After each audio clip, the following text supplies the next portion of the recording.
Good morning mga katatay, nandito na naman tayo si Tatay sa Uma. Ang oras nato karon mga 5:42 sa Kabuntagon. Bisita ta sa ato ang gulayan. Update ta sa atong kalabasa o sa ato ang okra. Tara na.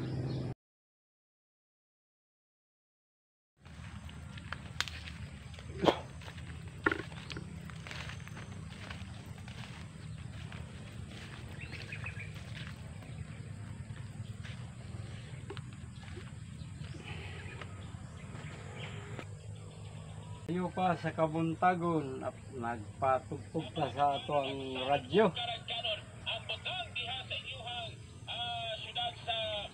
Maminaw tag balita.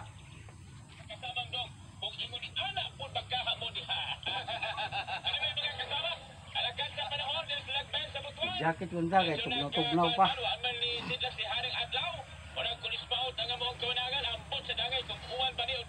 Ang atong kalabasa mga katatay may bunga na. Yeah.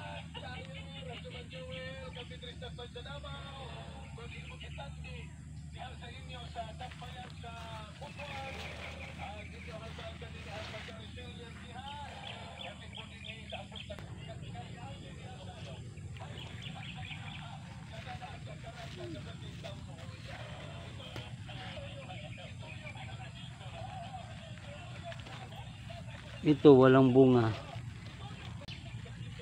Kunin natin dahil ipaupa natin sa merong bunga.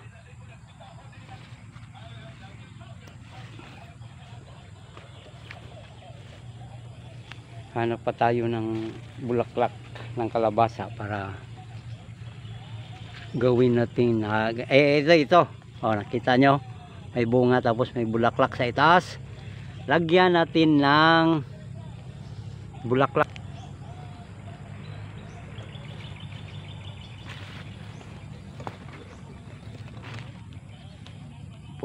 Punitin natin dito. Yan.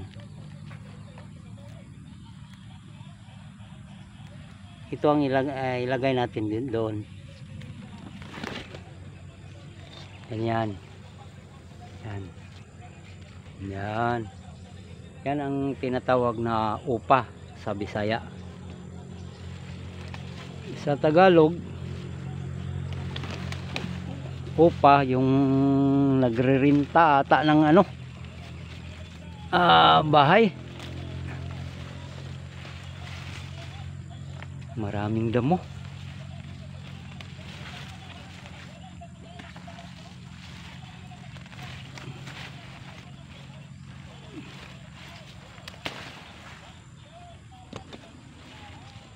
Isa lang.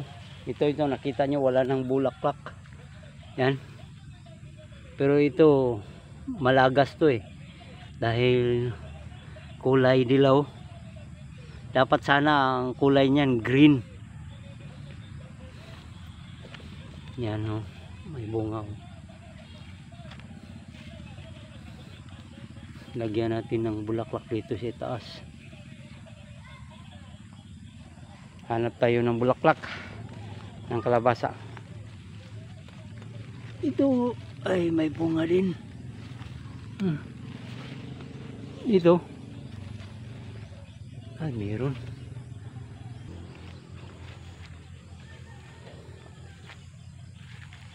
Maraming bunga. Yan. Ito.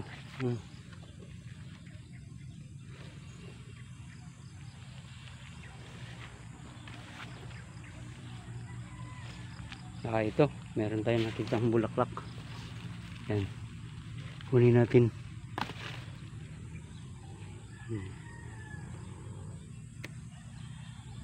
May nakita kong bunga, malalagas to dahil namumutla kulay dilaw. Wala na to.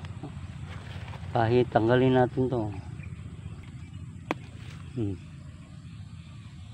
Parang hinog na bayabas. Sayang. Pero ganun talaga yan.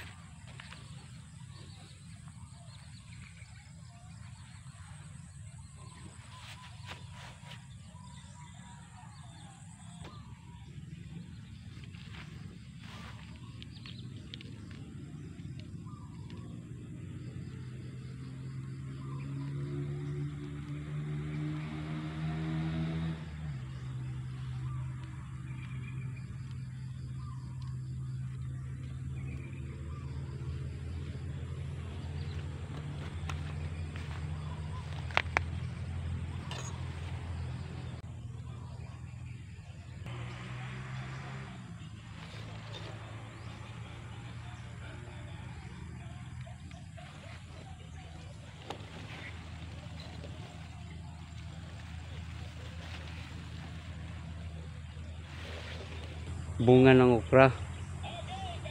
Dahil may marami namang bunga, para may makakain tayo o gugulayin natin. Tsaka talbos ng kamote.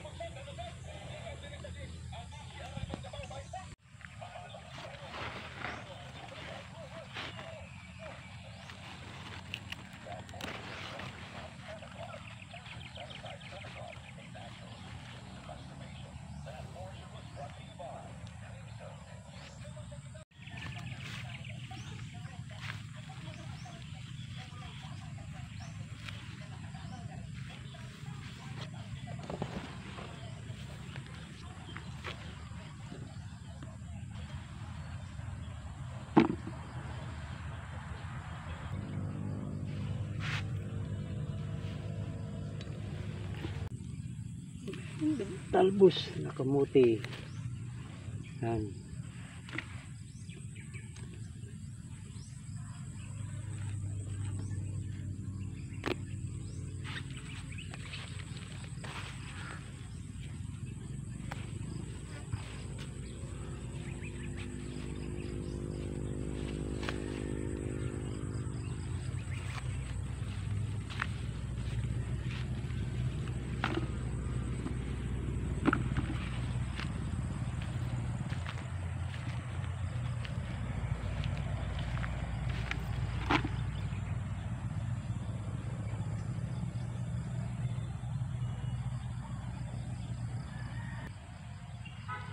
Nakita niyo ang okra ko. Kulo yung dahon. Kulo. Kulo ang tawag sa amin, kaya pag kunin nyo na lang to, yun lang ang remedy basta okrang nagkaganito.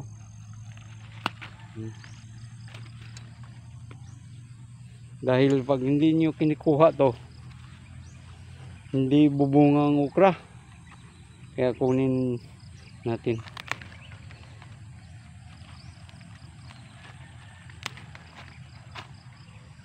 Marami.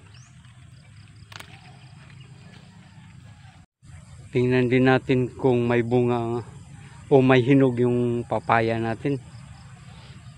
Ay.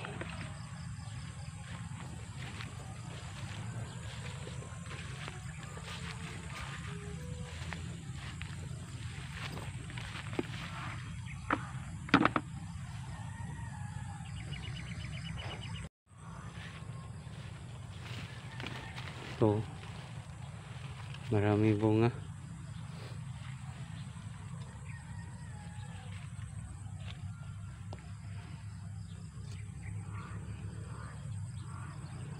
May napitas na ako.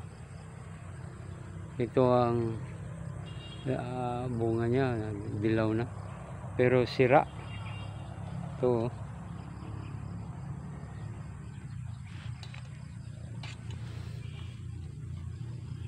pero hindi naman to sira lahat. Meron lang portion na sira, tulad nito. Yan, tsaka dito. Dito naman magandang okra natin dito. Yan.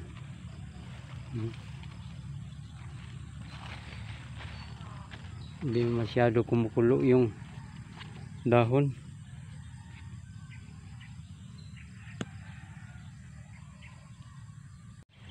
Makikita natin pag maraming kulot na dahon, walang bunga. Ito.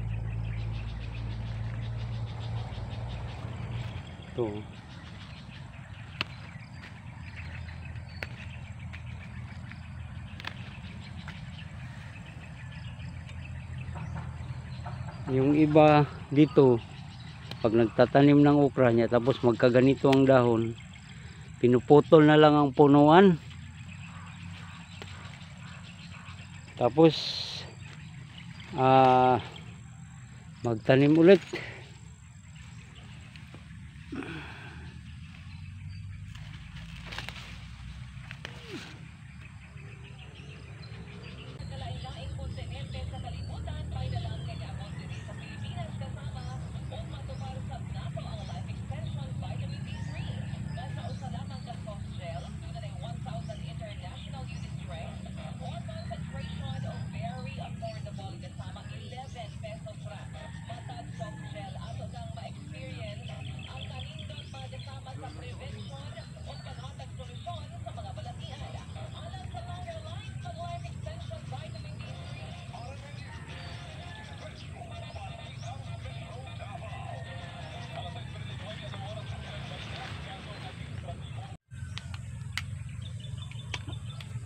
Ang ating kubo mga katatay, hindi pa tapos.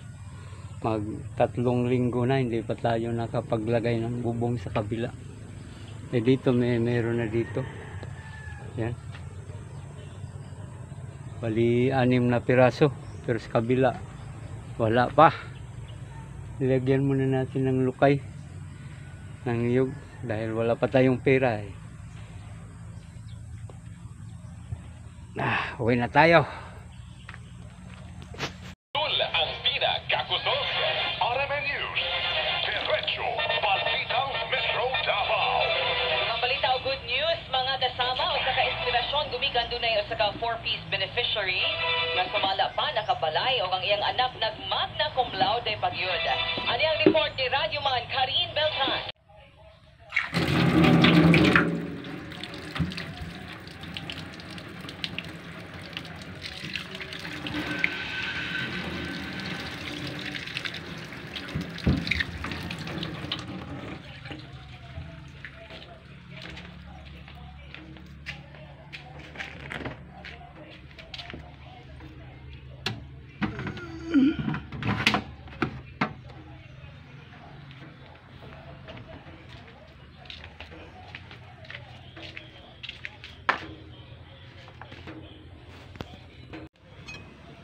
Nakabili tayo ng alimango nga maliliit.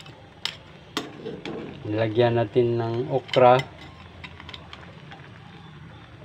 yung hinarvest ko kanina, at saka talbos ng kamote. Lutong probinsya to tikman natin.